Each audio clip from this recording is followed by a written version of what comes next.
Hello guys, कैसे हैं आप सब। उम्मीद है आप सबकी पढ़ाई अच्छे से चल रही होगी। हमारा जो आज टेट है 2-3 दिसंबर को कंडक्ट होने जा रहा है, उससे रिलेटेड मैंने कॉमन पार्ट 90 नंबर्स की प्रिपरेशन के लिए चैनल को स्टार्ट किया था। इस चैनल पे मैंने कंप्लीट पेडागोजी डाल दी है।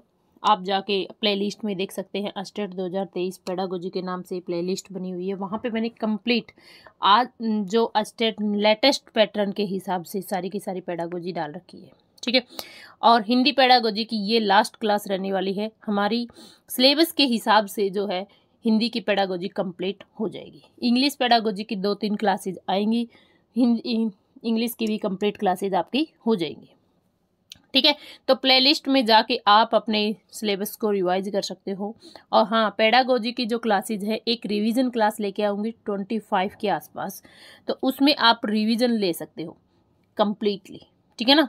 तो उससे पहले जो क्लासेज मैंने 24 क्लासेज डाल रखी है वो आप जाके देख लें। चलिए आज मैं डिटेल में जो भी बचा हुआ है हिंदी पेडागोजी का वो कंप्लीट करवा देंगे। ये क्लास थोड़ी लॉन्ग रहने वाली है, लेकिन मोस्ट इम्पोर्टेंट क्लास है। यहाँ से आपके क्वेश्चंस 100% 5 से 6 क्वेश्चंस बनेंगे। तो इस क्लास को आप लास्ट तक देखें, और लास्ट में अगर आपका मन कहे, आपका दिल कहे कि हाँ कमेंट करना है तो ज़रूर करना। ठीक है। चलिए स्टार्ट करते हैं। काव्य की आत्मा क्या होती है। काव्य की आत्मा कुछ इंपॉर्टेंट है जो कि आपके ऐसे ही एजिटेज क्वेश्चंस पूछ लेंगे, तो वो मैं लेके आई हूँ। काव्य की आत्मा, रस को काव्य की आत्मा कहा जाता है। भाषा का प्राथमिक रूप, भाषा का जो प्राथमिक रूप है उसको मातृभाषा बोलते हैं। भाव व्यक्तीकरण का सर्वोत्कृष्ट रूप क्या होता है। सबसे जो सर्वोत्कृष्ट रूप क्या होता है, बोलना। अगर हम बोलेंगे नहीं तो हम किसी और को हम समझा नहीं पाएंगे। ठीक है। तो बोल के हम, मान लीजिए हम किसी भी भाषा में बोल करके उतना हम लिख नहीं पाते जितना हम बोल के लोगों को समझा जाते हैं। तो सबसे उच्चतम जो कृष्ट रूप है अपने भाव को व्यक्त करने का, वो बोलना होता है। ठीक है। शब्द के अंत में जुड़ने वाले शब्दों को प्रत्यय कहा जाता है, और शब्द से पूर्व जुड़ने वाले शब्दों को उपसर्ग कहा जाता है। ठीक है। ओके। खंडान्वय विधि किसे कहते हैं। खंडान्वय विधि, प्रश्नोत्तरी विधि को खंडान्वय विधि कहते हैं। देखो और कहो विधि में सर्वप्रथम शब्दों से परिचय कराया जाता है। देखो और कहो विधि में सबसे पहले किनसे परिचय कराया जाता है। ऑप्शन में आ जाएंगे वाक्य, ध्वनि, शब्द और सेंटेंस, कुछ भी आ सकता है। ठीक है ना। तो क्या आ जाएगा आपका, शब्द सबसे पहले परिचय कराया जाता है। हिंदी भाषा की लिपि देवनागरिक है। शास्त्रीय विधि में भाषा की आरंभिक शिक्षा खेल खेल में दी जाती है। जो शास्त्रीय विधि होती है उसमें जो भाषा की आरंभिक शिक्षा होती है वो खेल में दी जाती है। ये छोटी क्लासेस में ज़्यादा उपयोगी होती है। सर्वप्रथम छात्रों को शिक्षा शुद्ध उच्चारण की देनी चाहिए। सबसे पहले जो छात्र हैं उनको सबसे पहले अच्छा बोलना आना चाहिए, सही तरीके से शुद्ध उच्चारण होना चाहिए। हिंदी भाषा की जननी जो है संस्कृत भाषा है। हिंदी भाषा की जननी कौन सी भाषा है, संस्कृत भाषा है। ठीक है। शिक्षण प्रक्रिया का आखिरी चरण क्या होता है। शिक्षण प्रक्रिया का आखिरी चरण मूल्यांकन होता है। इससे पता चलता है कि बच्चों ने कितना सीखा है, कितना नहीं सीखा है। ओके। कक्षा अध्यापक के सिद्धांत सूत्रों का सर्वप्रथम संग्रहण करने वाले कौन थे, हर्बर्ट सस्पेंसर थे। ठीक है। इन्होंने भाषा के बारे में भी बताया है कि हम सबसे पहले क्या करेंगे, प्रस्तावना करेंगे, मतलब इस तरीके से कंप्लीट 5 टाइप बताए हैं हर्बर्ट सस्पेंसर ने। ठीक है। शिक्षण में सर्वप्रथम उच्चारण का बल देना चाहिए। सबसे पहले बोलने पर बल देना चाहिए। ठीक है। अच्छे से बोलना आना चाहिए बच्चे को। फिर आता है कि हर्बर्ट सस्पेंसर के भाषा शिक्षण के सूत्र कौन से हैं। तो हर्बर्ट ने कौन से सूत्र दिए हैं कि जिससे हम भाषा को सीख सकते हैं। देखिए, आ सकता है ज्ञात से अज्ञात। ये कहते हैं कि ज्ञात से जो हम जानते हैं उससे अज्ञात की तरफ लेके जाना चाहिए। सरल से जटिल की ओर, विशेष से सामान्य की ओर, विश्लेषण से संश्लेषण की ओर। विश्लेषण क्या होता है, हम किसी चीज को तोड़ के, टुकड़ों में तोड़ के पढ़ाते हैं, फिर उसका कंप्लीट जो डिटेल संक्षिप्त होता है। ठीक है। हमने क्या किया, 21 मतलब पेडागोजी को हमने छोटे छोटे पार्ट्स में पढ़ा। ठीक है। और लास्ट में हम संश्लेषण करेंगे कि लास्ट में हम उसको क्या कर देंगे, एक सभी को ही कंक्लूजन निकाल देंगे। ठीक है। संक्षिप्त में पढ़ेंगे। फिर अनुभव से जो हमने अनुभव हमारी लाइफ में एक्सपीरियंस किया है उसको तर्क की ओर ले जाना चाहिए। आगमन से निगमन की ओर। आगमन क्या होता है कि उदाहरण से लेके हम नियम की तरफ बढ़ेंगे। मूर्त से अमूर्त, जो चीज़ें हमारे सामने है उससे लेकर के हम मूर्त चीज़ें जो सामने नहीं है। ठीक है। फिर आता है ज्ञानात्मक उद्देश्य क्या होता है। उद्देश्य मतलब भाषा के उद्देश्य कौन से ज्ञानात्मक उद्देश्य होता है। इसका तात्पर्य है छात्रों को भाषा और साहित्य का ज्ञान देना चाहिए, ध्वनि शब्द रचना का ज्ञान देना चाहिए। उच्च माध्यमिक स्तर पर क्या होता है कि निबंध, कहानी, नाटक, काव्य, गद्य, गीत आदि विधाओं का ज्ञान देना चाहिए। कि ज्ञानात्मक उद्देश्य क्या होता है कि हमें किस किस चीज़ का ज्ञान होना चाहिए भाषा में। देखो, ध्वनि शब्द का ज्ञान होना चाहिए, कहानी किस तरीके से पढ़ी जाती है, किस तरीके से उसमें क्या लिखा हुआ है, ठीक है ना, उसका, गद्य गीत का, काव्य गीत का, नाटक का, सभी का हमें ज्ञान होना चाहिए। रचना कार्य के मौखिक और लिखित रूपों का ज्ञान होना चाहिए। ये होता है ज्ञान का उद्देश्य कि बच्चे भाषा सीख रहे हैं तो उनमें क्या उद्देश्य है, उसका क्या ज्ञान, क्या क्या अर्जन कर सकते हैं, ठीक है। फिर आता है कौशलात्मक उद्देश्य। कौशलात्मक उद्देश्य में क्या होता है कि इन उद्देश्यों के संबंध में भाषा कौशलों से है, पढ़ना, लिखना, सुनना, बोलना, ठीक है ना। सुनकर अर्थ ग्रहण करना चाहिए, शुद्ध व स्पष्ट बोलना चाहिए, गद्य और पढ़कर अर्थ ग्रहण करना चाहिए, बोलकर अपनी भाव व्यक्ति को अभिव्यक्त करना चाहिए, लिखकर अपना भाव को विचार व्यक्त करना चाहिए। बस ये कुछ इतना ज़्यादा हार्ड नहीं है। देखिए, वैसे पेडागोजी इतनी हार्ड नहीं है, लेकिन जिसने पढ़ा ही नहीं है तो उसके लिए तो देखो हार्ड होगी, है ना। अगर आपने एक बार भी थ्रो आउट हो गए ना तो आप समझ जाओगे कि उसमें है क्या चीज़ें। बस आप चीज़ों को, सेंस को समझना है बस। और सेंस को समझने में ही ऑप्शन होते हैं ना, मिले जुले आते हैं, तो आप वहाँ पे कंफ्यूज हो जाओगे और वहीं पे हमारी गलती होती है। और कुछ ज़्यादा इसमें दिमाग लगाने वाली बात नहीं है, ठीक है। व्यवहारगत परिवर्तन, देखो हम कोई भी भाषा सीखते हैं तो व्यवहार में परिवर्तन तो होना लाजमी है। यहाँ से हम क्या करेंगे, छात्र धैर्यपूर्वक सुनेगा, ठीक है, और सुनने के शिष्टाचार का पालन करेगा। जो मान लीजिए अच्छे से सुनेगा, कोई मान लीजिए आपको मोटिवेशन की शिक्षा दे रहा है, कोई मान लीजिए आप लैंग्वेज में आपको व्यवहार से रिलेटेड बातें बता रहे हैं, तो आप उसको धैर्य से सुनेंगे, अच्छे से ध्यान से सुनोगे, ठीक है ना, तो आप उसको व्यवहार में लागू करोगे, ठीक है। शब्द, मुहावरों, उक्तियों का प्रसानुकूल व भाव समझकर अर्थ व भाव को समझ सकेंगे। सबराघात, बलाघात व स्वर के उतार चढ़ाव के अनुसार अर्थ ग्रहण करेगा। मतलब हम जो मान लीजिए कोई भी स्पीच देते हैं, ठीक है, उस स्पीच में हमें कब ज़्यादा बोलना है, कब कम बोलना है, कब हमारे स्पीच में उतार चढ़ाव कब आते हैं। एक टीचर होता है, उसको पढ़ाने का तरीका, एक ही लय में अगर हम बोलेंगे मान लीजिए तो बच्चा बोर हो जाएगा, उसे समझ में ही नहीं आएगा कि किस तरीके पढ़ा रहे हैं, ठीक है। अगर हम थोड़ा सा, हमें देखो टीचर का एक्सपीरियंस होता है ना, वो अपने आप ही उतार चढ़ाव आ जाते हैं उसको, कहाँ पे रुकना होगा, कहाँ पे उसे बोलना होगा, कहाँ पे धीरे से बोलना है, कहाँ ज़्यादा बोलना है, ठीक है ना। तो ये क्या है, उसके उतार चढ़ाव, स्वर को किस तरीके से उतार चढ़ाव में बोलना है, ठीक है। फिर आता है व्यवहार में परिवर्तन, वही बात आ गई है इसे। फिर आता है रसात्मक और समीक्षात्मक। रसात्मक और समीक्षात्मक उद्देश्य क्या होते हैं, इन उद्देश्य के दो उद्देश्य आते हैं। एक आता है साहित्य का रसादमन और साहित्य की सामान्य ज्ञान का समालोचन। बस इतना बात ध्यान रखना कि जो रचना रसात्मक और समीक्षात्मक होते हैं उसके दो उद्देश्य होते हैं, एक साहित्य का और एक साहित्य की सामान्य समालोचना का, ठीक है। इन उद्देश्यों का संबंध उच्च माध्यमिक कक्षाओं से है, जो बड़ी कक्षाएं हैं उनसे है। शब्द भंडार में वृद्धि हो जाती है, गद्य शिक्षण उत्तम हो जाता है, भाषा प्रयोगशाला का उपयोग का जो उच्चारण है सुधार के लिए किया जाना चाहिए। प्राथमिक कक्षाओं में रचना शिक्षण की खेल विधि का विकास किसने दिया था, जो छोटी कक्षाएं हैं उनमें जो खेल विधि का विकास हेनरी कार्लडवेल कुक ने दिया था। बस इस बात को याद है, हेनरी ने दिया था। हेनरी आपको याद भी होगा, जब साइकोलॉजी करते थे तो हेनरी, खेल विधि का विकास किसने दिया था, हेनरी ने। तो इसका पूरा नाम क्या है, हेनरी कार्लडवेल कुक, ठीक है। प्राथमिक कक्षाओं के लिए रचना शिक्षण की उद्बोधन पद्धति, प्रमुख विधि कौन सी है, उद्बोधन पद्धति। नाटक पद्धति, व्याख्या पद्धति।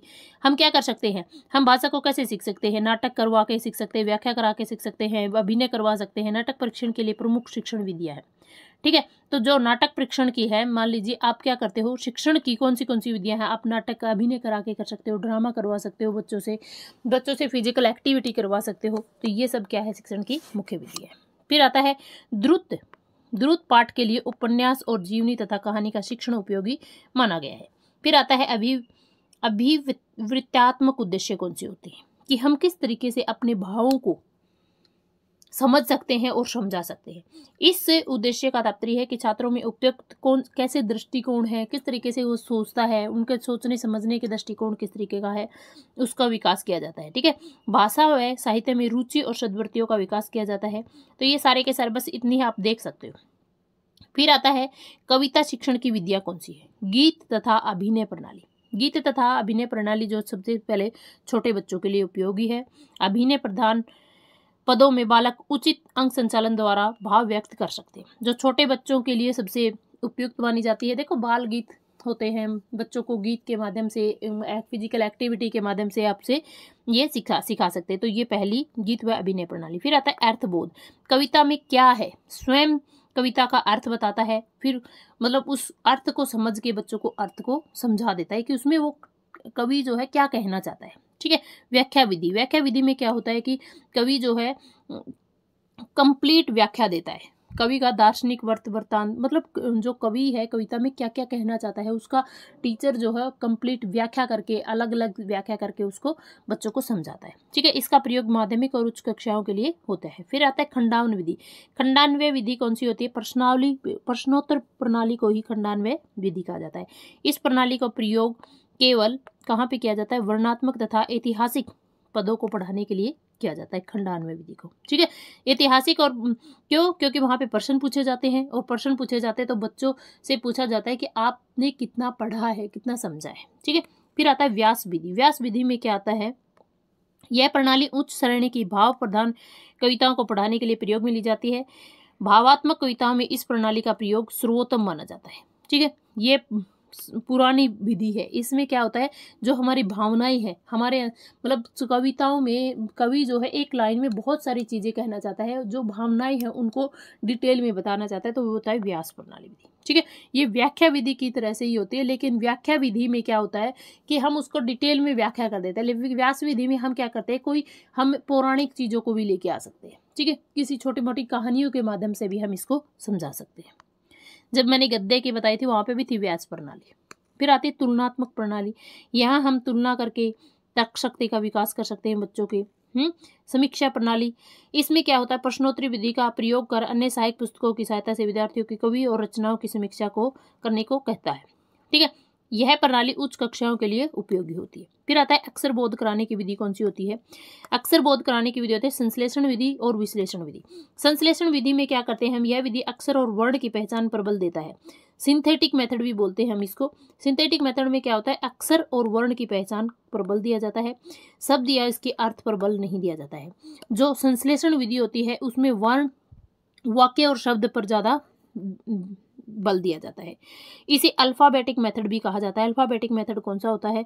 जो विश्लेषण विधि, संश्लेषण विधि होती है ना, उसको अल्फाबेटिक मेथड भी कहा जाता है। और विश्लेषण विधि में विश्लेषण किया जाता है। उसमें हम जैसे विश्लेषण करके जब बताएंगे किस चीज को, तो उसमें हम क्या करेंगे? शब्द के माध्यम से बताएंगे, वाक्यों के माध्यम से बताएंगे। ठीक है ना। पैराग्राफ से डिटेल में हम बात करेंगे उसमें। ओके। अक्षर बोध, इसको अक्षर बोध या वर्ण विधि भी कहा जाता है। अल्फाबेटिक मेथड भी कहा जाता है। किसको? संश्लेषण विधि को। ठीक है। इसको देखो और सुनो विधि कहा जाता है। इसको देखो और सुनो विश्लेषण विधि को कहा जाता है। ठीक है। देखिएगा, विश्लेषण विधि क्या है? इस विधि के अंतर्गत सबसे पहले शब्द सिखाए जाते हैं, फिर शब्द का विश्लेषण करके वर्ण सिखाए जाते हैं। शब्द विधि, शब्द से पठन विधि, देखो और बोलो विधि, वाक्य विधि, कहानी विधि और कविता विधि, सारे के सारे किसमें है? ये विश्लेषण में। देखिए, हम अलग अलग विश्लेषण कर रहे हैं। शब्दों के माध्यम से विश्लेषण कर रहे हैं, पठन के शब्द से हम पढ़ रहे हैं, देखो और बोलो विधि से, वाक्य विधि से, और हम क्या कर रहे हैं? कहानी विधि से, कविता विधि से हम क्या कर रहे हैं? विश्लेषण कर रहे हैं। ठीक है। और संश्लेषण में क्या होता है कि हम छोटे रूप में पढ़ रहे हैं। देखिए, इंपॉर्टेंट है बहुत ज्यादा। यहाँ पे वर्ण और शब्द का अर्थ को, वर्ण और अक्षर को समझा जाता है, शब्दों को नहीं समझा जाता है। अल्फाबेटिक जिसको बोलेंगे, जैसे ABCD, बस इन्हीं को ही समझा जाता है। ठीक है। चित्र विधि भी इसको कहा जाता है, इसी का सुधरा हुआ रूप है। किसका? चित्र विधि। संश्लेषण विधि को चित्र विधि कहते हैं, अक्षर बोध विधि भी कहते हैं, वर्ण विधि भी कहते हैं संश्लेषण विधि को। ठीक है। ओके। विश्लेषण विधि में शब्द विधि, शब्द से पठन विधि, देखो और बोलो विधि, वाक्य विधि, कहानी विधि और कविता विधि। उम्मीद है समझ में आ गया होगा। फिर आता है पाठ्य पुस्तक के अंग कौन से होते हैं। ये भी कई बार पूछ लेते हैं आपसे। तो देखिए, पाठ्य पुस्तक में क्या क्या होना चाहिए। प्रारंभिक बिंदु क्या क्या होंगे? शीर्षक होगा, लेखक होगा, प्रकाशक होगा, भूमिका होगी और पाठ सूची होगी। ठीक है ना। शुरू के ही पेज में आपको ये सब मिल जाएगा। ठीक है ना। तो यहाँ से क्या होगा? शीर्षक, लेखक, प्रकाशन और भूमिका और पाठ सूची, ये होते हैं प्रारंभिक बिंदु। फिर आता है आंतरिक पक्ष। आंतरिक पक्ष आपके चित्र हो सकते हैं, शब्द भंडार, वाक्य रचना, पाठ, अभ्यास, जीवन मूल्य और परिशिष्ट, ये सारे के सारे आपके आंतरिक पक्ष होंगे। अंदर जो भी पेजों में लिखा होगा वहाँ पे क्या होता है, चित्र होते हैं, शब्द भंडार होता है, वाक्य संरचना होती है, पाठ होते हैं, अभ्यास होता है, जीवन के मूल्य समझाए जाते हैं। ठीक है, फिर होता है बाह्य पक्ष। बाह्य पक्ष में क्या होता है, पृष्ठ, मुख्य पृष्ठ होता है कि उस पर ये हमारी कौन सी सीटेट की क्लास है, कि एस्टेट की बुक है, कि सीटेट की बुक है, कि हम कौन सी बुक पढ़ रहे हैं। ठीक है ना, किस सब्जेक्ट की हम बुक पढ़ रहे हैं, तो वो होगा जिलत होगा। जिल्द क्या होगा, जो ऊपर का पेज हो ना, कवर, जिस कवर के ऊपर जो हम चढ़ाते थे पहले कवर, उसको हम अभी हम कवर बोलते हैं। ठीक है ना, पहले उसको जिल्द बोलते थे। कागज किस टाइप का है, टाइप का आकार कैसा है, पुस्तक का आकार कैसा है। देखो छोटी क्लासेस में आपकी पतली बुक होनी चाहिए, मोटी बुक को देख के बच्चे डर जाते हैं। ठीक है ना, तो यहाँ से आपको ज़्यादा मोटी भी नहीं होनी चाहिए बुक, मतलब माध्यमिक कक्षा के लिए, और ज़्यादा पतली भी नहीं होनी चाहिए, तो मीडियम की। और बड़ी क्लासेस में तो बच्चे समझ जाते हैं कि कंटेंट के हिसाब से हम अपनी बुक को खरीद लेंगे। ठीक है, फिर सह संबंधी अंक क्या हो गए, अध्यापक दर्शिका और अभ्यास पुस्तिका। ठीक है, तो ये हो जाते हैं सह संबंधी अंक। तो हमारे पास पुस्तक में क्या क्या होते हैं, प्रारंभिक बिंदु होते हैं, आंतरिक पक्ष होता है, बाह्य पक्ष होता है और सह संबंधी होते हैं। क्लियर? ओके, फिर आता है उपलब्धि परीक्षण। उपलब्धि परीक्षण, देखिए ये जो टॉपिक है ना, उपलब्धि परीक्षण, ये आपका पेडागोजी में भी आएगा, हिंदी पेडागोजी में भी आएगा और इंग्लिश पेडागोजी में भी आएगा। ये इंपॉर्टेंट है, इसलिए मैंने इसको फिर से ऐड कर लिया है। छात्रों के विभिन्न विषयों में ज्ञान अधिगम की प्राप्ति। देखिए उपलब्धि परीक्षण का मतलब क्या है कि छात्र ने अब तक क्या सीखा है, क्या उपलब्ध किया है। ठीक है, तो उसको मापने के उपलब्धि परीक्षण निर्माण के 5 चरण हैं। उसने शिक्षा के उद्देश्य से क्या सीखा है। ठीक है, अभिकल्प निर्धारण क्या होता है, नीति निर्णय और शिक्षण उद्देश्य, प्रश्न प्रकार, पाठ्यक्रम, इकाई, उप इकाई, कठिनाई के स्तर के आधार, ये सभी को मापा जाता है। मतलब हम किस तरीके से उपलब्धि परीक्षण को माप सकते हैं, निर्माण कर सकते हैं। भाई हम क्या कर सकते हैं, यूनिट टेस्ट ले सकते हैं, दैनिक टेस्ट ले सकते हैं, मंथली टेस्ट ले सकते हैं। ठीक है, और कठिनाई का स्तर कौन सा है, बच्चे किस लेवल पे आके अपनी कठिनाई को समझ रहे हैं, तो यहाँ पे भी हम इसको देख सकते हैं। फिर रूपरेखा तैयार करेंगे। रूपरेखा में क्या आता है कि ब्लूप्रिंट, प्रश्न ब्लूप्रिंट को हम तैयार करेंगे। नील पत्र और प्रश्न ब्लूप्रिंट का मतलब क्या होता है कि नील पत्र होता है कि बहुत सारे संग्रह होता है, क्या, प्रश्न पत्रों का बहुत सारा संग्रह जो होगा ना, उसको हम नील पत्र बोलेंगे। और प्रश्न पत्र ब्लूप्रिंट क्या होगा, उन सभी प्रश्न पत्रों में से हम कुछ प्रश्न पत्र बना लेंगे, एक जो मेन प्रश्न पत्र आता है उसका खाका बना लेंगे, और जो खाका होता है ना वो ब्लूप्रिंट होता है। फिर प्रश्न लेखन किस तरीके से होगा, और समंकन और जांच कार्य करके हम क्या कर सकते हैं, उपलब्धि परीक्षण कर सकते हैं। ठीक है, फिर उपलब्धि परीक्षण के प्रकार कौन से हैं, प्रमाणीकृत परीक्षण, मानक परीक्षण क्या होता है कि हम उसको नंबरिंग देंगे। ठीक है ना, फिर आता है अनौपचारिक या अध्यापककृत परीक्षाएं और अप्रमाणीकृत परीक्षाएं, जिसका कोई प्रमाण नहीं होता है, अध्यापक निरीक्षण करके भी उपलब्धि को देख सकता है। ठीक है ना,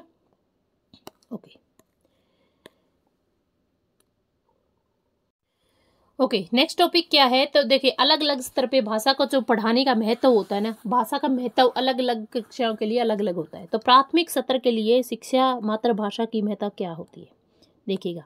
जब बालक जब पहली कक्षा में प्रवेश लेता तो उसे मौखिक रूप से बोलचाल की सामर्थ्य होती है, वो सिर्फ बोल सकता है, वो पढ़ नहीं सकता है। भाषा का प्रयोग करना वह कुछ जानता है। इस स्तर की भाषा के महत्वपूर्ण बिंदु कौन से हैं, भाषा जो बालक को उच्चारण में योगदान देना चाहिए कि शुद्ध बोले, वो बोलने में अच्छा ध्यान दे, धीरे धीरे उसके विचारों को विकसित करे, शब्दकोश को विकसित करे, कि उनके शब्दकोश के भंडारण को विकसित करे, स्पष्टता दे, तर्कसंगतता लाने में मातृभाषा उपयोगी होती है। वाचन में गति दें, वाचन में विकास हो जाता है। ठीक है, मतलब ये क्या करना चाहिए, प्राथमिक कक्षाओं में भाषा का क्या योगदान है, क्या महत्व है। वाचन में गति आ जाती है, मातृभाषा शुद्ध और प्रभावशाली हो जाती है, मातृभाषा में लिपि का सही ज्ञान होना स्टार्ट हो जाता है, और भाषा का मतलब अभ्यास करने का अवसर मिल जाता है। ठीक है, जैसे होमवर्क देते हैं, सुलेख, अनुलेख और श्रुति लेख का अभ्यास कराते हैं। अभिव्यक्ति शक्ति का विकसित करती है, बच्चे बोलना स्टार्ट कर देते हैं, अपने भावों को रखना कर देते हैं, कविता को लय में पढ़ना स्टार्ट कर देते हैं। बालक बढ़े हुए वृत्तांत का नाट्यकरण करने, मतलब वो क्या कर देते हैं, ड्रामा और अभिनय करना स्टार्ट कर देते हैं। पढ़ने की आदत विकसित हो जाती है, गति और शुद्धता आती है, भाव को समझने की क्षमता विकसित हो जाती है। अब हम बात करते हैं कि निम्न माध्यमिक स्तर, निम्न माध्यमिक स्तर लगा लीजिए या उच्च प्राथमिक स्तर लगा लीजिए, मतलब 6 to 8 है ये, ठीक है ना। इसमें प्राथमिक स्तर के बालक माध्यमिक स्तर पर आ जाते, माध्यमिक स्तर पर जब आता है तो भाषा के कुछ सीमा का अधिकार प्राप्त कर लेता है। वह पढ़ना सीख जाता है, लिखना सीख जाता है, सुनना और मौखिक अपने अभिव्यक्ति करना में कुछ कुछ समर्थ हो जाता है, ठीक है। इसमें क्या होता है, विद्यार्थियों में सौंदर्य अनुभूति का विकास करते हुए रस पाठों के अधिक रुचि लेने के लिए तैयार करती है। बालकों में संवाद और अनुभव की योग्यता विकसित होती है। बालकों में व्याकरण का उच्च ज्ञान देती है। निबंध, पत्र, सारांश आदि में लेखन की योग्यता विकसित हो जाती है। मतलब क्या है, बच्चे गूढ़ रूप से समझना स्टार्ट कर देते हैं। मतलब पहले क्या होता था, सिर्फ बोलना, जब स्कूल में आता है तो बच्चा सिर्फ बोलता है, ठीक है ना। उसको धीरे धीरे उच्चारण करना सिखाते हैं, शब्द भंडार सिखाते हैं, लय सिखाते हैं, गति आती है तो अच्छा बोलना स्टार्ट कर। जैसे जैसे वो थोड़ी बड़ी कक्षा में हो जाता है, 6ठी से 8वीं में आता है, तो बच्चा बोलना भी सीख के आता है, लिखना भी, पढ़ना भी। तो यहाँ पे बच्चे को थोड़ा और उच्च ज्ञान दिया जाता है, ठीक है ना। तो उस बातों को देख के आप समझ सकते हो।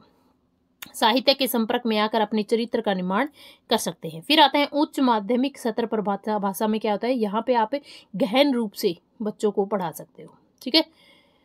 गहन अर्थों को भी बच्चा यहाँ पे समझ सकता है। इस स्तर तक आते आते विद्यार्थी किशोर अवस्था की समस्त विशेषताओं से संपृक्त हो जाते हैं और कल्पना, स्मृति, दिव्य सपनों की अधिकता तक निर्णय शक्ति में वृद्धि होती है। असंभव और असाधारण कार्य करने के लिए भी प्रेरित होता है। अतः इस समय मातृभाषा अति महत्वपूर्ण हो जाती है, क्योंकि मातृभाषा मौखिक और लिखित भाषा के माध्यम से बोध ग्रहण करने की क्षमता को विकसित करती है। मौखिक और लिखित अभिव्यक्ति में विद्यार्थियों को कुशल बनाती है। विश्लेषण करने और शुद्ध प्रभावशीलता लाने में विद्यार्थियों की मदद करती है। मौखिक और लिखित अभिव्यक्ति मतलब विधाओं और शैलियों का ज्ञान कराती है, उनके प्रयोग का विकास कराती है। मातृभाषा के प्राचीन और नवीन साहित्य में विद्यार्थियों का प्रवेश होता है। मुख्य कवियों और लेखकों की काव्य धाराओं, मतलब वहाँ पे हम क्या करना स्टार्ट कर देते हैं, कवियों का परिचय, कवियों ने क्या उनसी लय में बताया गया है, तो वो आप संक्षिप्त में बताना स्टार्ट कर देते हैं, ठीक है। काव्य के विभिन्न तत्वों का परिचय देते हैं। विद्यार्थियों की सौंदर्य अनुभूति और सृजनशीलता का विकास होता है। चिंतन की योग्यता को उन्नत करते हैं, ठीक है।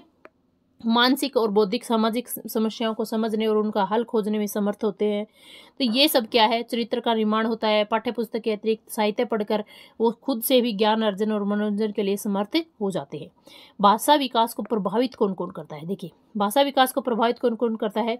जिस बच्चे के पास बुद्धि होती है, वो जिसके पास ज़्यादा बुद्धि होगी, मान लीजिए जो जल्दी तीक्ष्ण बुद्धि वाले होते हैं तो वो जल्दी समझ जाते हैं, मंद बुद्धि वाले होते हैं तो वो कम समझते हैं, तो बुद्धि सबसे ज़्यादा विकसित होती है, ठीक है। तो ये बार्ट ने बैकवर्ड चाइल्ड के संकेत में कहा कि जिन बालकों की बुद्धि क्षीण होती है वे भाषा की योग्यता भी कम रखते हैं और पिछड़े भी होते हैं। तीक्ष्ण बुद्धि वाले बालक भाषा को उचित ढंग से प्रयोग कर सकते हैं। फिर जैविक कारक क्या है, मस्तिष्क की बनावट व भाषा विकास को प्रभावित करती है।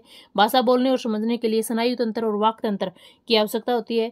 कुछ हद तक इनकी बनावट और कार्यशैली स्नायु नियंत्रण कौन नियंत्रण करता है, स्नायु नियंत्रण को प्रभावित करती है। फिर वातावरणीय कारक, जिस वातावरण में रहते हैं, जिस परिस्थिति में रहते हैं, वहाँ का आचरण भी क्या होता है, आदान प्रदान करता है। तो जो वातावरण होता है ना, वो बहुत ज़्यादा इफेक्ट करता है किसी भी चीज़ को सीखने के लिए, ठीक है। विद्यालय और शिक्षक, बिल्कुल अगर शिक्षक ही अच्छे से नहीं पढ़ा रहा होता है, माहौल नहीं है विद्यालय में अच्छा, तो बच्चे नहीं सीख पाते हैं, ठीक है।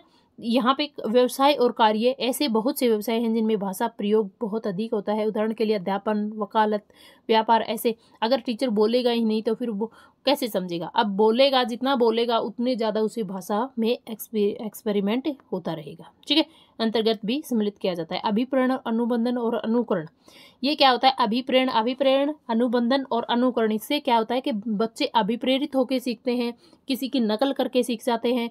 और मनोवैज्ञानिकों के विचार अनुसार भाषा संबंधी विकास जो होता है वो अभिप्रेरण, अनुबंधन और अनुकरण पर भी निर्भर करता है। ये एक निरीक्षण से ज्ञात हुआ है कि बोलने वाले शिशु को प्रलोभन देकर स्पष्ट भाषी बनाया जा सकता है। एक दूसरे निरीक्षण से शिशुओं को चित्र दिखाकर उसके नाम याद करवाए जा सकते हैं। ये अभिप्रेरण के महत्व को प्रकट करते हैं। भाषण प्रतियोगिता में पुरस्कृत होने छात्रों को अधिक प्रभावशाली से भाषा का प्रयोग, देखिए जो भाषण देता है फिर हम उसको मान लीजिए कोई पुरस्कार देते हैं तो बच्चे फिर से और ज़्यादा सीख के आएंगे और ज़्यादा निखार लेके आएंगे। एक बच्चे को देख के दूसरा बच्चा भी अपने आप में निखार लेके आएगा। तो ये क्या है, आपका अभिप्रेरण है। फिर आता है वर्ण विभाग। वर्ण विभाग में क्या आता है, ध्वनि, वर्ण, उच्चारण, संयुक्त व्यंजन आते हैं। शब्द विभाग में क्या आते हैं, शब्द परिभाषा, शब्द भेद, शब्दों का रूपांतरण, शब्द रचना, उपसर्ग, संधि, प्रत्यय, समास, अव्यय आदि। वाक्य विभाग में क्या जाते हैं, अर्थ आता है, हम पूरे वाक्य का अर्थ समझ जाते हैं। वाक्य संरचना, वाक्य रचना, भेद, अशुद्ध वाक्य कारण और शुद्धिकरण, विराम चिन्ह, लोकोक्ति, मुहावरे, सूक्तियाँ आदि सारे के सारे किसमें आ जाते हैं, वाक्य विभाग में आ जाते हैं। ठीक है, ओके। फिर क्या होता है, देखिए ये आता है कि हिंदी भाषा के शिक्षण में विविध प्रकार की समस्याएं आती हैं। हम हिंदी भाषा को क्यों नहीं सीख पा रहे हैं, क्यों डेवलप नहीं हो रही है हिंदी भाषा। तो सबसे पहला क्या कारण है कि हिंदी के प्रति जो आस्था है ना वो कम है। क्यों है, क्योंकि देखिए ज़्यादातर बच्चे क्या होते हैं, इंग्लिश सीखने में आज की जो औद्योगिकी है और तकनीकी जो युग है उसको देखते हुए जो हिंदी के प्रति बहुत ही कम आस्था दिखाई देती है कि ज़्यादातर बच्चे साइंस में चले जाते हैं, इंग्लिश मीडियम में ही, मोस्टली इंग्लिश में ही जाते हैं। आजकल के बच्चों को हिंदी पढ़नी ही नहीं आती है, हिंदी लिखनी ही नहीं आती है। तो इसलिए क्या है, हिंदी अच्छे से नहीं कर पाते हैं, उनके प्रति आस्था नहीं होती है। ठीक है, फिर वाचन शिक्षण, बच्चे अच्छे से बोल नहीं पाते हैं। कोई गीत लिखा हुआ, कोई कविता लिखी हुई तो उनको हम बोल ही नहीं पाएंगे तो बच्चे कठिनाई महसूस करते हैं। ठीक है, ये एक जटिल समस्या बनी हुई है। लिपि संबंधी समस्याएं होती है, बस इनको ऐसे ही समझ लो। आजकल आप समझते हो आजकल का माहौल क्या है, लिपि संबंधी समस्याएं होती हैं, बच्चे नहीं समझ पाते हैं, लिखने का लिपियों का अंतर ही नहीं समझ पा रहे हैं। लेखन संबंधी समस्याएं होती है, हिंदी बोल नहीं पाएंगे तो लिखेंगे कैसे, लिखने में बहुत सारी समस्याएं आ रही है, बनावट में समस्या आ रही है। ठीक है, वर्तनी संबंधी, उनको अशुद्धि, इतनी अशुद्धि आती हैं, कई बार हमसे ही बहुत सारी गलतियां हो जाती है, मुझे तो बहुत गलती होती है। तो यहाँ पे छोटे ऊ की मात्रा कब लगती है, बड़े ऊ की मात्रा कब लगती है, तो वर्तनी संबंधी अशुद्धियाँ आती हैं, इसलिए क्या है, भाषा कम सीख पाते हैं। ठीक है, फिर व्याकरणिक समस्याएं, व्याकरणिक समस्याएं तो इतनी ज़्यादा होती हैं कि सबसे बड़ी समस्या ही व्याकरणिक समस्या है। तो बच्चे, हिंदी में 2 लिंग होते हैं किंतु दक्षिणी भाषाओं में लिंग 3 प्रकार के होते हैं। एक ही अर्थ के 2 भिन्न भिन्न लिंगों को में प्रयुक्त हो सकते हैं, जैसे नेत्र, आँख या रास्ता और राह। एक ही शब्द के 2 भिन्न अर्थ होते हैं। तो यहाँ से व्याकरणिक कितनी कठिनाई होती है, वाच्य संबंधी कठिनाइयाँ रहती हैं। अभ्यास द्वारा विजय पाई जा सकती है। इन कठिनाइयों को हम दूर कर सकते हैं, इनको समझ के दूर कर सकते हैं। ओके, पुरुष का प्रभाव क्रिया पर जिस रूप में पड़ता है वैसे ही अन्य। आजकल के बच्चों को पता ही नहीं कर्ता क्या है, कारक क्या है, आपके संज्ञा, सर्वनाम, विशेषण सब क्या है, सबके सब इंग्लिश में पढ़े जा रहे हैं, हिंदी में बहुत ही कम पढ़ाया जाता है। तो यहाँ से व्याकरणिक संबंधी समस्या होती है। पाठ्य पुस्तकों जैसी संबंधी समस्याएं होती हैं। तो क्या होता है, पुस्तकों में निम्न कोटि के कागज, देखिए पाठ्य पुस्तक में क्या होता है कि अच्छी लिखाई होनी चाहिए, अच्छे कवर होने चाहिए, पाठ्य साज सज्जा का अभाव होता है, विद्यार्थियों के अध्ययन के लिए आकर्षित नहीं कर पाते हैं। पुस्तकें तैयार करते समय ये क्या पढ़ा रही हो, देखो ये सब आप समझ सकते हो आराम से। ठीक है, कि कहाँ कहाँ हम बच्चों को कमी लेके आ रहे हैं कि बच्चे किस वजह से हिंदी नहीं पढ़ पाते हैं।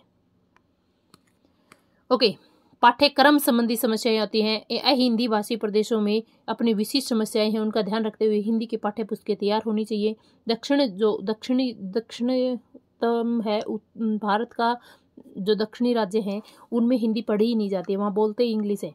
तो वहाँ पे आप कहाँ पर आपको हिंदी का विकास कर पाओगे। ठीक है, तो समस्याओं के प्रति सजगता भी आवश्यक है। फिर आता है पाठ्य पुस्तकों के प्रकार कौन से होते हैं। पाठ्य पुस्तकों के प्रकार 2 प्रकार होते हैं, एक होता है सूक्ष्म अध्ययन, एक होता है सहायक या पूरक वाचन। सूक्ष्म अध्ययन में क्या होता है, गद्य और पद्य का समावेश होता है। इसमें आप विद्यार्थियों से वाचन के लिए होता है। इसके माध्यम से विद्यार्थी भाषा के विभिन्न तत्वों, अक्षर विन्यास, शब्दावली, सूक्तियाँ, व्यवहार, व्याकरण आदि का ज्ञान कर सकते हो। ठीक है, इस सूक्ष्म अध्ययन क्या है, हम डिटेल में पढ़ेंगे, गद्य को भी पद्य को भी। यहाँ पे आप वाक्य भी पढ़ेंगे, शब्द भी पढ़ेंगे, वर्ड भी पढ़ेंगे, कंप्लीट अक्षर विन्यास पढ़ेंगे। ठीक है, शब्दावली पढ़ेंगे, सूक्तियाँ पढ़ेंगे, व्यवहारिक व्याकरण पढ़ेंगे। ये प्राय कक्षा 5वीं तक ऐसे पाठ्य पुस्तकें निर्धारित की जाती है। तो ये आ सकता है कि सूक्ष्म अध्ययन कौन सी क्लासेज के लिए इजी है, जो पाठ्य 5वीं तक की कक्षाओं के लिए ये मान्य होती है। ठीक है, ये मतलब सुविधाजनक है। सहायक और पूरक क्या होता है, इसका उपयोग द्रुत पाठन के लिए किया जाता है। विद्यार्थियों में पुस्तक में प्रयुक्त शब्दों और अर्थों को याद करने का प्रयत्न नहीं करते, वे तीव्र गति से वाचन का अभ्यास करते हैं। कोई सहायक निर्धारित किया जाता है, ठीक है ना, मतलब आप डिटेल में पढ़ सकते हो। पाठ्य पुस्तकों की विशेषताएं क्या क्या होती है, ये भी कई बार क्वेश्चन आया, तो आप इसको देख लीजिए डिटेल में कि क्या क्या विशेषताएं होती है एक पाठ्य पुस्तक की। भावात्मक होनी चाहिए, मानसिक आवश्यकता होनी चाहिए, ठीक है, विद्यार्थियों के पूर्व ज्ञान से संबंधित होनी चाहिए, क्रमबद्ध चीजें होनी चाहिए, विषय विविधता होनी चाहिए, एक ही टॉपिक पे सारे टॉपिक नहीं होने चाहिए, मतलब आपके जो लेसन हैं डिफरेंट डिफरेंट टॉपिक्स होनी चाहिए। रोचकता और मनोरंजन होना चाहिए, ठीक है, रोचकता और मनोरंजन, उपदेशात्मक होनी चाहिए, मौलिकता होनी चाहिए, नैतिक और प्रेरणादायक, शैलीगत विशेषता होनी चाहिए, भाषा होनी चाहिए और व्याख्या टिप्पणी और अभ्यास होना चाहिए। क्लियर। फिर आता है उसके पाठ्य पुस्तक के तत्व क्या होंगे। अच्छा नाम होना चाहिए, क्या हो गए, अच्छा नाम होना चाहिए, मुख्य पृष्ठ आकर्षक और रंगीन होना चाहिए, आकार, छोटी कक्षाओं के लिए जो आकार होते हैं ना, जो लघु, अत्यधिक लघु और अत्यधिक बड़ा ना हो, पुस्तक मध्यम आकार की होनी चाहिए। छोटी कक्षाओं के लिए पुस्तकों की संख्या, जो पृष्ठों की संख्या वो कम होनी चाहिए, और बड़ी कक्षाओं के लिए आपकी मीडियम और उच्च कक्षाओं के लिए आपकी मोटी कक्षाएं, मोटी बुक भी चल सकती है। मुद्रण, मुद्रण का मतलब क्या होता है कि आपके जो फॉन्ट होते हैं ना, जो अक्षर होते हैं, अक्षर की लिखाई कैसी होगी, जो छोटी कक्षाओं के लिए 60 पॉइंट होने चाहिए।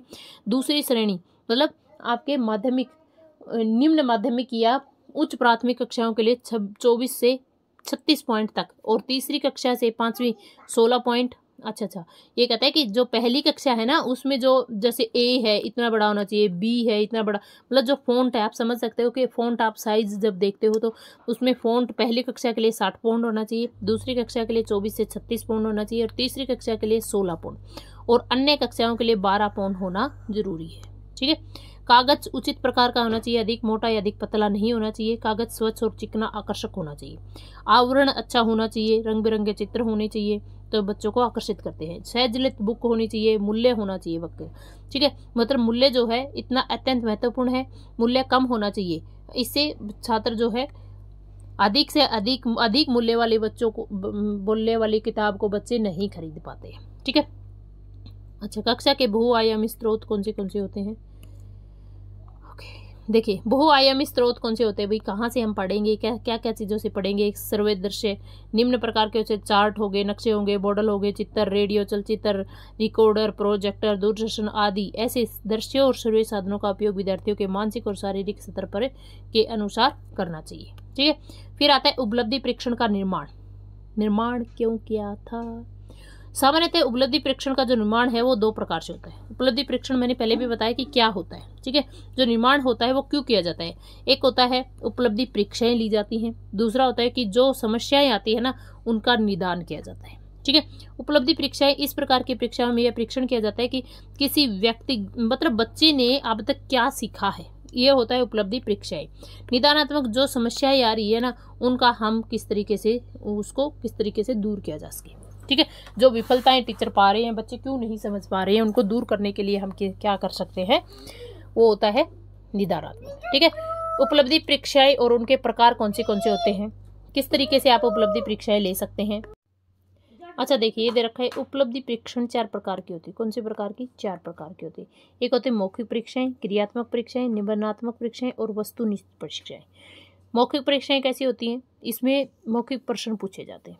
इसमें 2 प्रमुख दोष पाए जाते हैं। कौन से, छात्रों के विस्तृत ज्ञान की जांच नहीं हो पाती है और पक्षपात की संभावना रहती है, ठीक है। फिर आता है क्रियात्मक परीक्षाएं। क्रियात्मक परीक्षाएं क्या होती है कि यहाँ पे आप कुछ कागज लेखनी का सहारा नहीं लिया जाता है, वन चित्रों और काष्ठखंडों द्वारा कुछ एक्टिविटी करा के काम करवाया जाता है। किसी भी प्रकार का कोई महत्व नहीं दिया जाता है। इन परीक्षाओं में शाब्दिक ज्ञान में कोई महत्व नहीं दिया जाता है, ठीक है। फिर आता है निबंधात्मक परीक्षा। निबंधात्मक आपको बड़े क्वेश्चन लिखे होते हैं, ठीक है। इसमें भाषा का बल होता है। बहुत सी ये परीक्षाएं बहुत अधिक त्रुटिपूर्ण हो जाती हैं। कैसे हो जाती है देखिएगा, ये होता है कि इस परीक्षा में अध्यापक गिने चुने प्रश्नों को स्पष्ट करने के लिए और हल करने के लिए देता है। इन प्रश्नों का संबंध संपूर्ण पाठ्यक्रम से होता है, परंतु वस्तु स्थिति ऐसी नहीं है कि ये प्रश्न पूरे पाठ्यक्रम से संबंधित न होकर उसके एक भाग तथा कुछ भागों से संबंधित ही होते हैं, लेकिन माना किया जाता है कि पूरे पाठ्यक्रम से होते हैं, ठीक है। बहुत ज़्यादा त्रुटियां होती है। कैसे, भाषा ज्ञान पर बल नहीं दिया जाता है, शब्दकोश पर बल नहीं दिया जाता है और भाषा के ज्ञान को अधिक महत्व नहीं दिया जाता है, ठीक है। तो यहाँ से हम क्या करेंगे, निम्नात्मक परीक्षाओं की विशेषताएं क्या क्या होती है। विशेषता देखो ये होती है कि बच्चा जो है बड़े क्वेश्चन लिखेगा तो अपने विचार लिख सकेगा, अपनी अभिव्यक्तियों को, भावनाओं को उत्तर लिख सकता है। उत्तरीय मूल्यांकन करने में किसी भी प्रकार की कठिनाई उपस्थित नहीं होती है, आप जोड़ जोड़ के भी क्वेश्चन को लिख सकते हो। भाषा के ठीक ठाक जांच हो जाती है, निबंध परीक्षाओं के द्वारा संभव होती है। ठीक है, तो जो निम्नात्मक क्वेश्चन होते हैं ना, उसमें बच्चे के लिखने का तरीका क्या होता है, उसके सोचने समझने का तरीका क्या है, वो हम सब पता कर सकते हैं। फिर होते हैं वस्तुनिष्ठ परीक्षाओं के प्रकार कौन से हैं। वस्तुनिष्ठ परीक्षा में पूर्ति परीक्षा क्या होती है कि आपको एक वाक्य दे दिया, ठीक है, वाक्य देने के बाद उसमें कुछ खालिस्तान दे देते हैं कि आप ये भरो। आपके भी क्वेश्चन आते हैं कई बार कि इसमें भरो, तो ये रिक्त वाले होते हैं। ठीक है, फिर बहुविकल्प में क्या होता है कि आपके जैसे मान लीजिए क्या कहेंगे, इसमें आपको ठीक उत्तर छांटना होता है, ऑप्शन दे दिए जाते हैं ठीक उत्तर। जैसे हम आप एग्जाम दे रहे होते हैं, तिथियों का ज्ञान करना होता है, तथ्यों का ज्ञान करना होता है, निर्णय शक्ति की परीक्षा होती है। इसमें समरूप और पुनर्व्यवस्था की परीक्षा क्या होती है। इस परीक्षा में छात्राओं के सामने 2 सूचियां दी जाती हैं, इसमें उन्हें व्यवस्थित रूप से ठीक और क्रम में लगाने को कहा जाता है। सत्य परीक्षा क्या होती है, इसमें सत्य मतलब सही और गलत का निशान लगाया जाता है। आजकल के अगर आप छोटी क्लासेस में भी देखोगे तो ऐसे टॉपिक्स आते हैं बहुत सारे। ठीक है, वस्तुनिष्ठ परीक्षाओं के गुण कौन से होते हैं। देखिए, इनमें छोटे प्रश्न छोटे होते हैं। प्रश्नों का संबंध पूरे पाठ्यक्रम से होता है। रटने से काम नहीं चलेगा, समझने पर, तथ्यों पर बल दिया जाता है। उत्तरों में भाषा ज्ञान का महत्व नहीं होता है। उत्तर पुस्तिका की जांच कोई भी परीक्षक क्यों न करे, प्राप्त अंकों में कोई अंतर नहीं आएगा। ठीक है, कोई भी चेक करे, आपका डिफरेंस नहीं दिया जाएगा। यहाँ लंबे उत्तर लिखने की आवश्यकता नहीं है, हाँ या ना में उत्तर दे सकते हो। वस्तुनिष्ठ परीक्षाओं के दोष क्या है। दोष ये हैं भाई, आप लिखने का जो तरीका है, ठीक ठाक उत्तर नहीं जानता है तो भी आप तुक्के मार के भी आंसर लेके आ सकते हो। रचना करना कठिन होता है, इसकी जो रचना है उसको करना कठिन होता है। विद्यार्थियों में मौलिकता और कल्पना का विकास नहीं हो पाता है। विवाद और समस्याओं को छोड़ दिया जाता है। ठीक है, और जब विवाद और समस्याओं को छोड़ दिया जाता है तो आपकी ग्रोथ कम हो पाती है। भाषा का बड़ा अभिव्यक्ति साधन के, जब मान लीजिए कोई भी बात होती है, हम उसको रखते हैं सामने, तो उसके लिए भाषा का बहुत बड़ा महत्व होता है, जो कि यहाँ पे कमी पाई जाती है। ठीक है, फिर आता है उपचारात्मक शिक्षण। उपचारात्मक शिक्षण में क्या होता है कि भाई हमें जो भी अशुद्धियाँ पाई जाती है, जो भी समस्याएं पाई जाती हैं, उन समस्याओं का कारण जानकर हम बच्चे की जो समस्याएं हैं उन कठिनाइयों को दूर करते हैं और जो शिक्षण कार्य अपनाता है उसे उपचारात्मक शिक्षण कहते हैं। मतलब मान लीजिए मैंने किसी एक ऐसी विधि से बच्चों को पढ़ाया जिससे बच्चों को समझ नहीं आया, तो हम दूसरी विधि का प्रयोग करेंगे। ठीक है, व्याख्या विधि से, मान लीजिए आपने आगमन विधि से पढ़ा है, तो आगमन से नहीं समझ आया तो हम निगमन से पढ़ा देंगे, निगमन से समझ नहीं आया तो आगमन निगमन दोनों का उपयोग कर लेंगे। ठीक है, उपचारात्मक शिक्षण के प्रकार क्या होते हैं। सामूहिक शिक्षण और व्यक्तिगत शिक्षण। सामूहिक क्या होता है कि सभी बच्चों की कोई एक जैसी अगर कमजोरी है तो कक्ष को कंप्लीट को बैठा करके हम उसका शिक्षण दे सकते हैं। व्यक्तिगत, मान लीजिए किसी 1-2 बच्चों की अगर प्रॉब्लम आ रही है तो उन 1-2 बच्चों को हम शिक्षण दे सकते हैं। हिंदी शिक्षण में बालकों की बौद्धिक कमजोरी का उपचार कैसे करेंगे हम। देखिए, ध्वनि मूलों का निवारण करके, वर्तनी मूलों का निवारण करके, लेखन अस्पष्ट व असुंदर होने पर, मतलब लेखन जो है ना वो सही नहीं लिखा जाता है, सही सुंदर नहीं हो तो उसको हम सुंदर करवा के, लेखन शुद्धि को करवा के, ध्वनि मूलों का निवारण करके हम इस तरीके से बच्चों की हिंदी शिक्षण में बौद्धिक उपचार कर सकते हैं। उम्मीद है ये क्लास आपको समझ में आई होगी और ये है हिंदी की पेडागोजी की लास्ट क्लास। आप जाकर के देख सकते हो।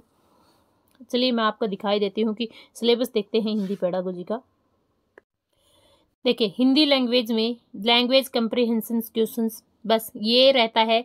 इसमें आपको क्या करना है, देखिएगा, ये जो है आपके पैसेज आएगा, एक गद्य आएगा, एक पद्य आएगा। ठीक है, मैं आपको रिकमेंड करूंगी कि आप गद्य पद्य की जो प्रैक्टिस करेंगे ना वो लास्ट के 1-2 दिन में ही करें, ज़्यादा टाइम इन पे वेस्ट ना करें क्योंकि इतना ज़्यादा टाइम हमारे पास अभी नहीं है। ठीक है, तो यहाँ पे आपको क्या करना है कि आपको लिटरेचर संबंधी ग्रामर, वोकैबुलरी, जो भी थोड़ी बहुत ग्रामर आएगी वो इन्हीं से रिलेटेड आ जाएगी। ठीक है, फिर हम बात करते हैं pedagogy of language development, learning और एक्विजिशन। मैंने भाषा विकास कंप्लीट डिटेल में करवा रखा है, हो गया हमारा। प्रिंसिपल ऑफ लैंग्वेज टीचिंग, मतलब टीचिंग पढ़ाने के सिद्धांत कौन से हैं, इस पे भी मैंने कंप्लीट क्लास आपकी बना दी है। Role of listening and speaking, speaking और लिसनिंग का रोल क्या है, ये भी मैंने कंप्लीट आपकी गद्दे और पद्दे में कंप्लीट क्लास बता दी है। Functions of language, how to children use to tools, कौन से tools, critical perspective on the role of grammar in learning of a language for communicating ideas verbal and in written form, challenging of teaching device, classroom, language difficulties, error and disorder कौन से हैं, language skills कौन सी है। तो ये सारी की सारी क्लासेस मैंने बता दी है आपको। हिंदी पेडागोजी में हमने क्लासेस ले ली है, ठीक है। इवेल्युएशन की कंप्लीट क्लास हो गई है। कंप्रीहेंसिव स्पीकिंग, लिसनिंग, रीडिंग और राइटिंग जो स्किल्स करवाए थे मैंने, ये चारों के चारों स्किल्स पे कंप्लीट हमारी क्लास हो चुकी है। टीचिंग मटेरियल जो टूल्स हैं हमारे, TLM पार्ट 1 और पार्ट 2 दोनों के दोनों क्लासेस हो चुकी है। तो हमारी ओर से कंप्लीट पेडागोजी हिंदी की हो चुकी है, ठीक है। तो यहाँ से आप अपने कंप्लीट रिवीजन ले सकते हो। एग्जाम में अच्छे से पढ़ाई करें, फिर भी अगर टाइम रहा तो एक क्लास ऑल ओवर रिवीजन की फिर से लेके आ सकते हैं, लेकिन पेडागोजी की लेके आऊँगी मैं 25 तारीख के आसपास। 25 तारीख से पहले ही लेके आ जाएंगे। आप अपनी पढ़ाई के ऊपर फोकस करें और अपने सिलेबस के ऊपर भी, अपने जो सब्जेक्टिव सिलेबस है उसके ऊपर भी फोकस करें, क्योंकि 90 नंबर का ऑलमोस्ट आपका तैयार हो गया होगा, ठीक है। अगर नहीं हुआ तो 20 तारीख तक आप टारगेट रखो कि 20 तारीख तक अपना सिलेबस को कंप्लीट कर लें। उसके बाद सिर्फ रिवीजन लेनी है, कोई भी नया याद नहीं करना है। पढ़ते रहिए। All the best. और आपकी मेहनत ज़रूर रंग लाएगी और आपका एग्ज़ाम ज़रूर पास होगा। बस यही दुआ है और यही उम्मीद कर सकते हैं, और होगा ज़रूर। मेहनत करने वालों की कभी भी हार नहीं होती है। मिलते हैं नेक्स्ट टॉपिक के साथ, तब तक के लिए जय हिंद, जय भारत।